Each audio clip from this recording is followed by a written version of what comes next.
I'm Midshipman Jojen Carl Frondoso. I take Bachelor of Science Marine Engineering, first year, Section 1B10. I choose maritime course because may have chosen a maritime course for several reasons, including personal interest and career prospect.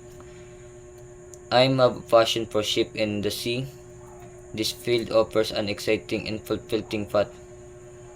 The maritime industry provides stable and well-paying job opportunity, both local and international.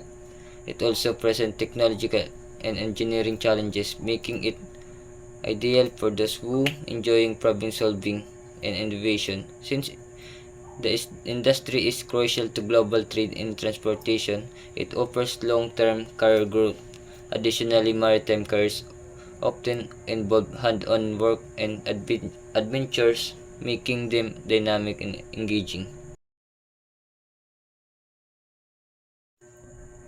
First, pay attention when your teacher or classmates are speaking.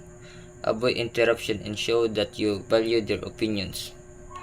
Second, speak kindly to everyone using respectful words like please and thank you for avoid rude or offensive language. Third, help and support others, like offer assistance to classmates who may who may to who may be struggling with lesson and encourage teamwork and cooperation. In 5 years, I will be a skilled and knowledgeable marine engineer, contributing to the design, maintenance, and innovation of maritime vessels and systems.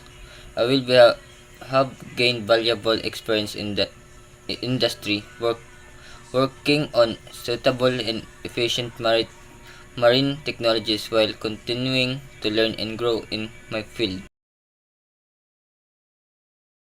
Sharing knowledge and guiding aspiring maritime engineers to help shape the next generation of professionals in the industry.